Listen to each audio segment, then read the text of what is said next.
今日都好開心有呢個機會同大家去分享我自己嘅得獎感受啦。諗翻你其實自己喺學校嗰度咧都冇乜機會咁樣去上台。可能大家喺呢幾個月裏邊都成日電視會見到我啦，就咁，但係可能都未必真係要認識我自己個人到底係點嘅。咁其實可能好似今日嗰本場我所講，其實我細個嗰時咧，我係有讀寫障礙嘅。我小學3年級嘅時候係温中文默書，温到凌晨3點鐘都係可以唔合格。之後我記得小4、小5、小6加埋中文默書合格嘅次數咧係唔多過10次。咁但係咧每次都係有温咗好耐嘅。咁但係唔知點解永遠到默書嘅時候都係會彈 Q 嘅。咁都係會即係有讀寫障礙啦，真係 test 咗。咁就算係到上年中4嘅時候去讀背呢個嘅再別康橋，我都係要揾我阿媽，因為我媽係讀中文系嘅，喺讀 U 嘅時候就係幫我去一齊去背嗰篇咁嘅詩。咁我記得背完之後咧，由於有一句我唔記得咗，咁好似都係掹掹咁合格多少少嘅啫。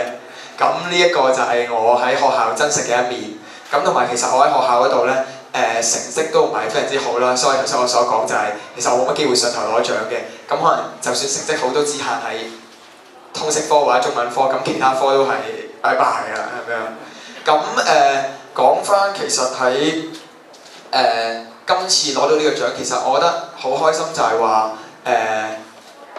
我覺得我係成功克服到我自己嘅弱處。當我由細開始知道我自己係有讀寫困難，要我背嘢、要我記嘢係一定唔得嘅。咁但係我記得由我小學開始，我已經成日俾我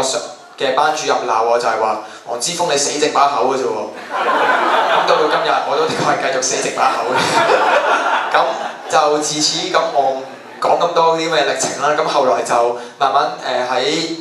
即係高鐵公投就對政治有興趣，咁就慢慢關心社會，咁就去搞咗一個學民思潮出嚟，咁就搞到咁樣。咁我覺得觸發到我一點就係話，令我明白到原來學習唔係淨係限於課堂嗰度。其實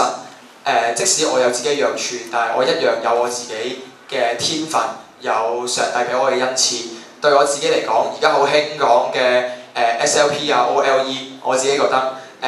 好多嘢課堂學唔到，但係學民思潮召集人呢一個就係我最好嘅 OLE 啦。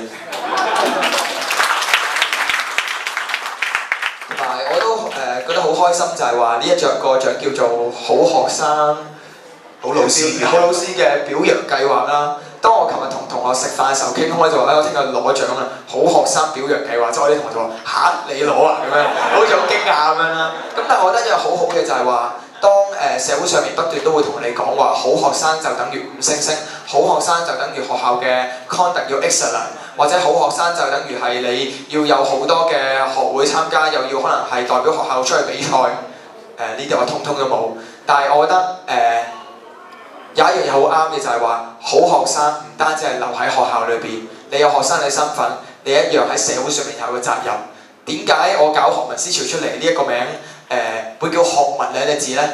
其實就係代表我覺得學生都係一個社會嘅公民咯。當我哋係喺學校嗰度，我哋一個學生，我哋要努力讀書、認真上堂之餘，我哋一個學生，但係我哋一樣係一個社會公民。我冇權投票，我未夠18歲，但我一樣係有得去發聲、去表達我自己嘅意見。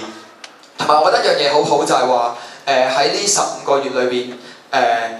做學民思潮呢一嚿嘢啦，反對國民教育科，我自己覺得就係都係一個好嘅學習過程，令我明白到咩叫生命影響生命。由一開始冇人去理呢個議題，大家都會覺得中學生係政治冷感嘅，中學生淨係要去揾補習天王嘅啫。咁但係到今日，我哋會見到好多學生原來都會主動去關注一啲政府推行嘅政策，政府點樣搞一個科，之後300幾間學校會搞咗好多嘅關注組出嚟。我覺得呢一個生命影響生命，係影響到更多我同輩、我同齡嘅同學，係去關心社會，明白到自己都係社會嘅一份子。我覺得呢一方面係，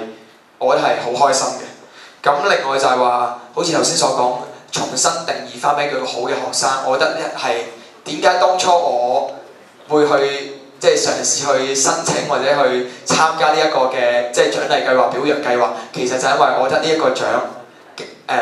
一個好唔同嘅感覺就係話，呢一個獎係講咗咩叫一個好嘅學生，同埋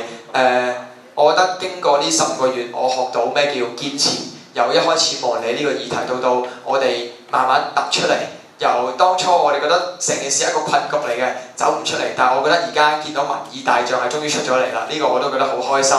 同埋我覺得最後要多謝嘅就係話，上帝係俾咗我一個咁好嘅媽咪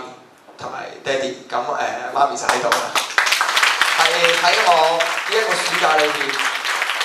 每晚開會開到凌晨，試過凌晨4點鐘先翻屋企開會，佔領前嗰幾日。